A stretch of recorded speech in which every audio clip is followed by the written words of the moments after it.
Jungle. Hello जी, मेरा नाम अमरीश कुमार है। गांव औरंगनगर राड़धना, जिला मेरठ, तहसील सरधना। और मैं आगामी आने वाले चुनाव में ग्राम प्रधानी के पद के लिए चुनाव लड़ रहा हूं। अगर आप सभी गांव वालों को ये लगता है कि ये व्यक्ति सज्जन है, सही है और हमारे सुख दुख में साथ ही रहेगा और आप सभी का जो है सम्मान करेगा और जो भी काम होगा वो उसके लिए तत्पर खड़ा रहेगा, तो आप अपना कीमती वोट मुझे दें और भारी मतों से विजयी बनाएं। मैं आप सभी से हाथ जोड़कर विनती करता हूं कि आप मेरा साथ दें। और नए साल की आपको बहुत बहुत धन्यवाद, बहुत बहुत बधाई। आपको 26 जनवरी के जो आज़ादी का पर्व है उसकी भी बहुत बहुत बधाई। आप सभी को मेरा नमस्कार।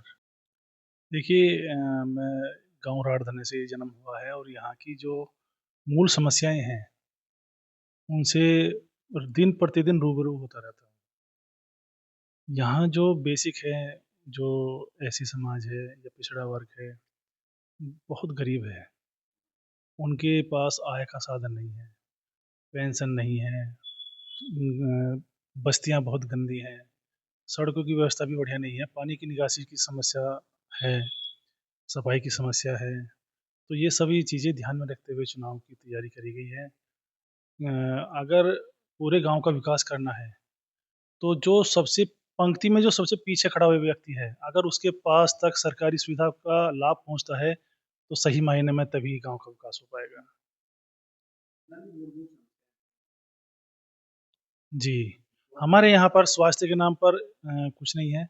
पशुओं का अस्पताल अगर आप उसका मुआयना करोगे तो आप देखोगे कि वहाँ सरकारी मतलब घास घास फूस जमी हुई है, कोई डॉक्टर नहीं है, कोई वैक्सीनेशन करने वाला नहीं है। फिलहाल में हमारे गांव में पशुओं की मुंह पैर की बीमारी आई हुई है। अगर इंसान के पशु अस्पताल की बात करूं तो वो भी नहीं है। यहाँ पर कम से कम 20 बेड का अस्पताल होना चाहिए। ये राड़धना गांव चारों तरफ से गांव से घिरा हुआ है। यहाँ पर बड़ा बाजार है।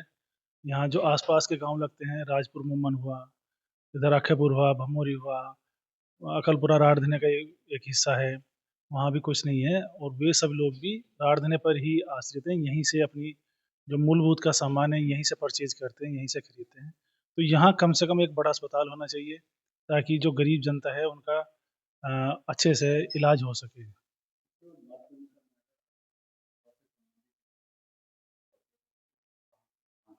वो यहाँ से सीधे सरदना जी, और सरदना जाने के लिए इतनी ज़्यादा परेशानी है। सुबह तो बसें हैं, जाने के लिए 3-4 बसें हैं, लेकिन आने का कोई साधन नहीं है। 2 घंटे लगते हैं। वो चलती है ई रिक्शा, तो रास्ते में ही मर जाता है उस मरीज। यहाँ गांव में झोला छाप डॉक्टर हैं, उन्हीं से मजबूर हो गए, उन्हें दवाई लेनी पड़ती है। कहाँ जाएं बेचारे।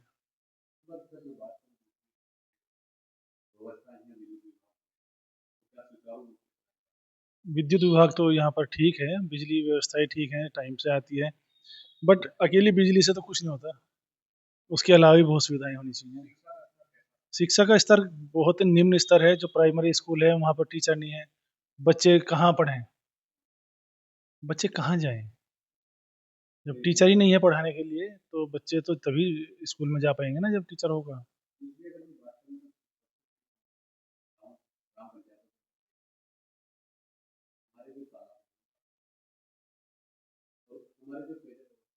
जी जी।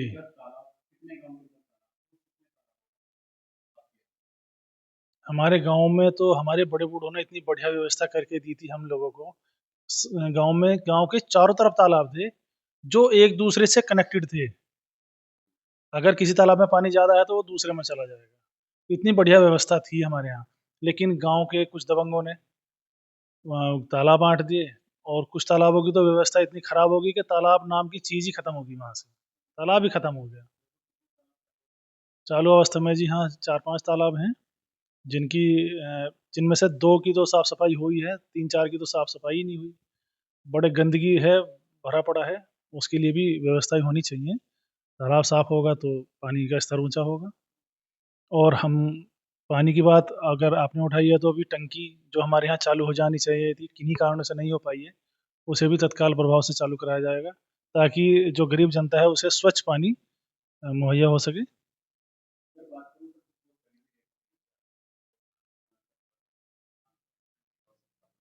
जी।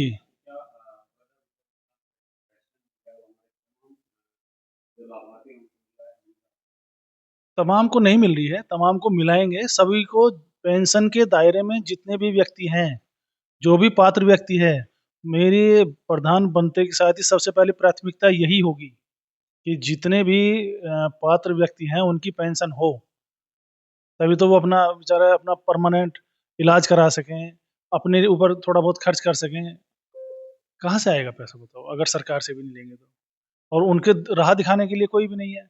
जो प्रधान हैं, वो गाँव में रुकने के नाम नाम पे नहीं है। कोई मेरठ है, कोई गाज़ियाबाद है, कोई दिल्ली है। प्रधान की समस्याएँ प्रधान तो वो है जो जनता की दिल की बात सुने। प्रधान वो है जो जनता को सुने, उनकी गरीबत को देखे, उन्हें महसूस करे।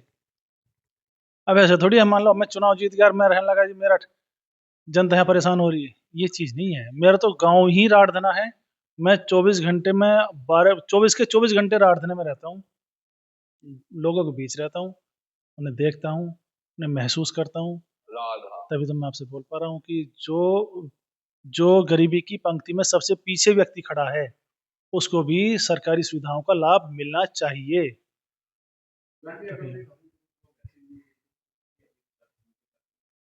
जी, बिल्कुल जी। सर के ऊपर छत भी बहुत सारे लोग हैं ऐसे, जिन्हें जो है सरकारी मकान मिलना चाहिए था। हैं 10 5-7 आदमी हैं ऐसे जिन्हें सरकारी आवास बनना चाहिए। वो इतने गरीब हैं कि वो बेचारे नहीं रह पा रहे। और जैसे अभी ठंड पड़ रही है, सरकार से कंबल की व्यवस्था हो जाए, अलाव की व्यवस्था हो जाए, कुछ तो होना चाहिए। बेचारे तो ठंड में मर गए तो मर गए।